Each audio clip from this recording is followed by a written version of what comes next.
Welcome to the village.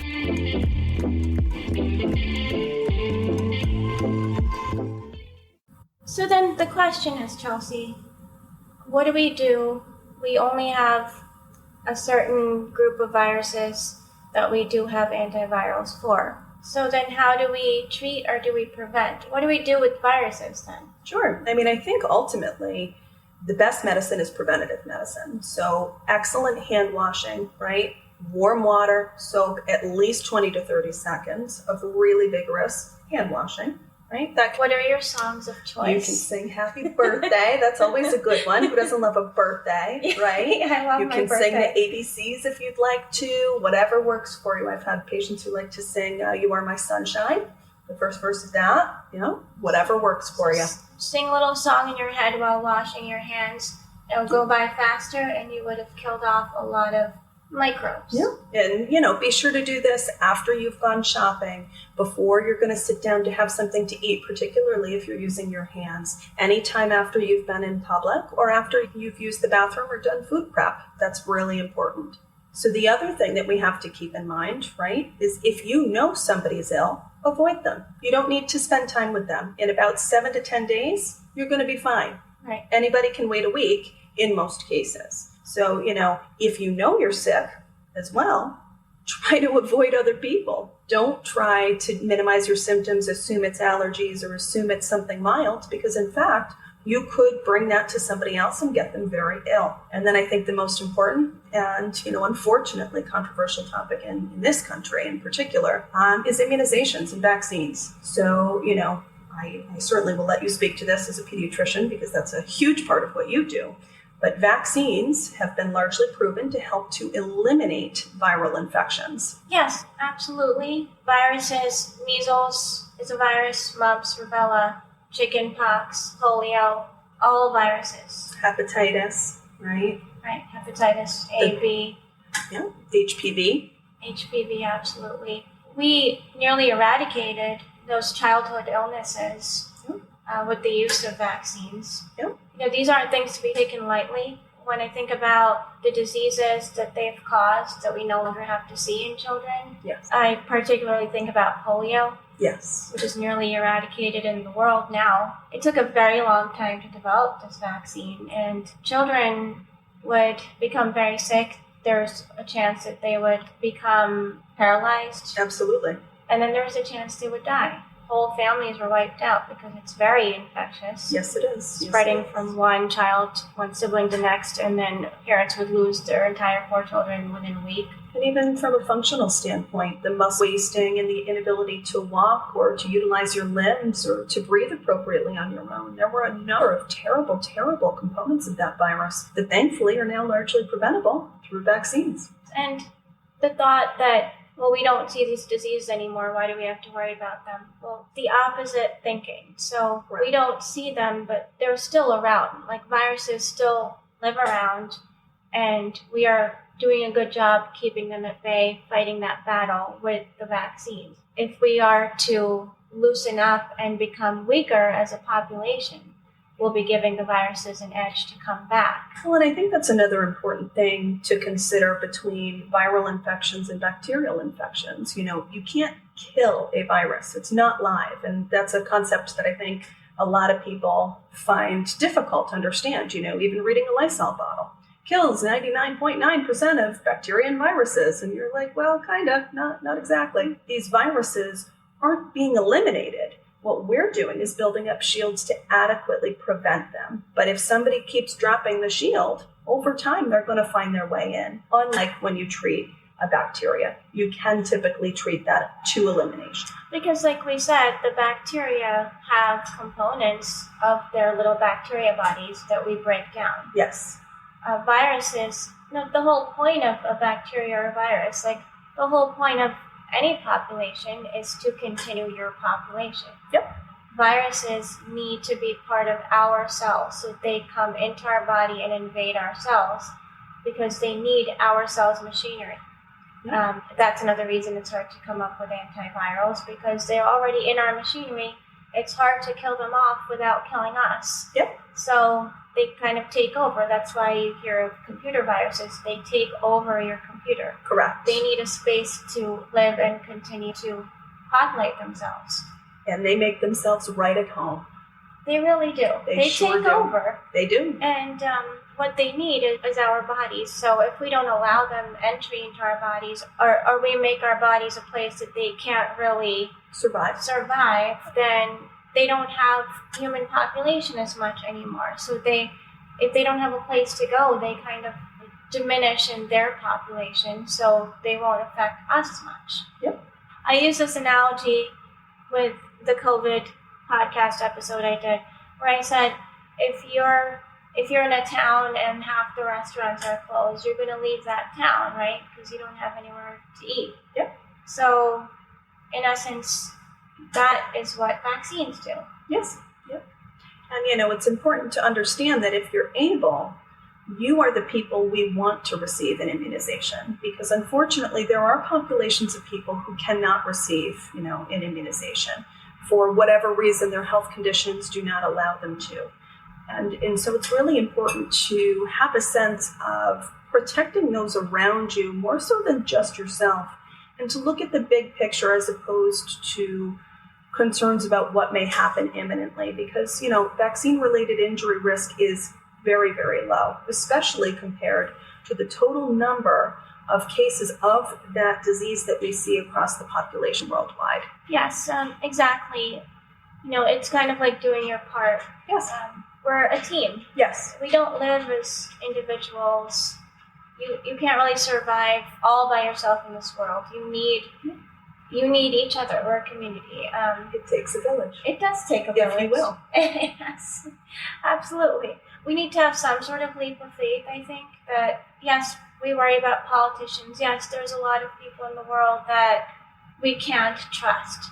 We cannot trust. Yes. It's true. It could even be like your neighbor or your friend. Yes. Trust is a very delicate issue. Yes. But I like to think that if we're struggling with something that, is causing mass destruction, I would like to think that we can have some faith and trust that the professionals, I'm not talking about professionals like us, I'm talking about the science guys, the ones in the lab that have researched and looked at these microbes. And have spent years preparing to do that work. For you to go through and become a PhD or a doctor of whatever sort of research that you specialize within, that takes years, sometimes upwards of a decade of training. So, it can actually exceed, depending upon the type of medicine, it can actually exceed what we do. So these are very, very smart, dedicated people who have dedicated their lives to learning these skills to help us. And I don't even know how long they spend in their labs. It doesn't open or close. They're just there. They're sacrificing their families and their own lives for, especially when it comes to a pandemic, this is what they do. It's time to let them do what they do to help us. Yes, and know your sources. One of the things I'm sure you hear often as well is, I waited to get an immunization, whether it's the flu immunization, pneumonia, the coronavirus immunization, any of these immunizations. I waited to talk to you because there's so much misinformation on the internet. I don't know who to believe, and I don't know what's a reputable source. And I really struggle because the media makes everything seem very scary. And so I'm now very nervous to do something that I had planned to do. What do you think about it? Right? Yes, and consider your sources and have some medical providers that you trust. Absolutely. That have gotten you through other illnesses or gotten your family through other illnesses. You should be able to trust that person. Yes. If you can't find somebody, you can. And when all else fails, the CDC is an excellent, excellent resource for you. They are always, adapting their information that's available online. They have it in all different formats, all different languages, and they have all sorts of resources available to you to find information that is not biased and is just the facts. What you do with that information is, of course, always up to you, but it's a very valuable resource for you to be able to make an educated decision. And that's just cdc.gov. Correct. GOV.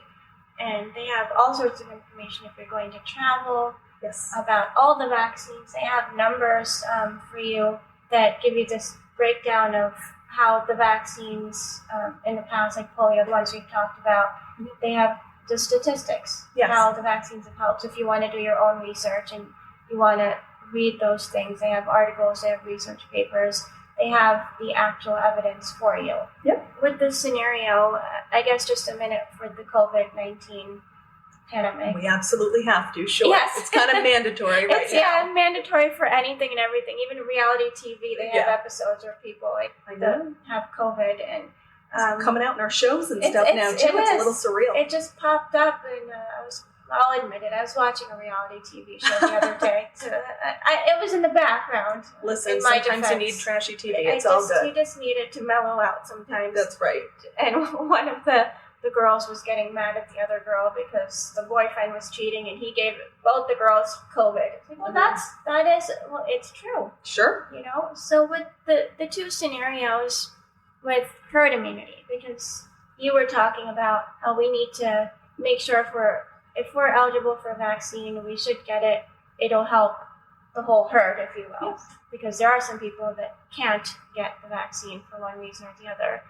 Now, herd immunity actually will eventually happen, but it happens in one or two ways. Herd immunity can happen like there's no vaccine, and eventually the virus will mutate enough so that it keeps getting stronger.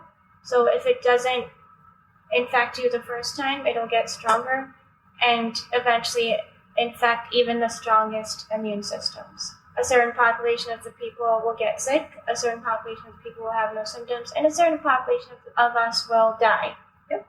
And so when it's infected everybody, there's bodies that aren't present anymore because they died.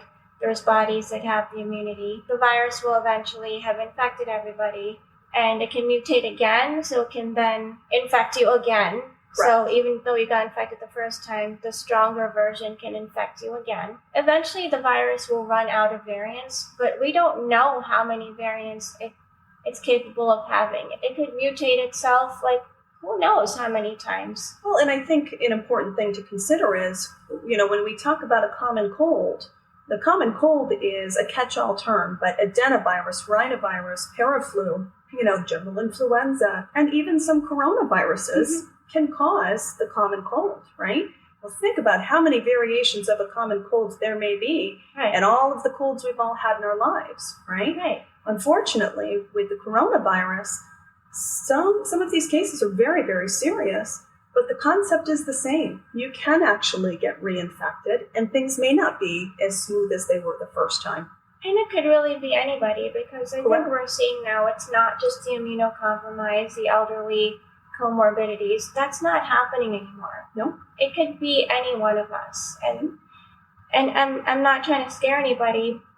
I'm just trying to be realistic, because the other version of herd immunity is the much preferred version, where Sure. instead of waiting for the virus to infect us, let's get the vaccine, because it builds that immunity so that the virus thinks it's infected you, then your immune system can fight it, and then in that way it has less bodies to go to. So instead of bodies that it can't infect anymore because those bodies have the immunity through infection, now it's seeing bodies that have the immunity because of a vaccine. Correct. And then we get to keep our population alive, or a larger percentage. And so instead of having less bodies because there's a percentage that haven't survived, we have less bodies because there's a percentage that are immune and stronger against it.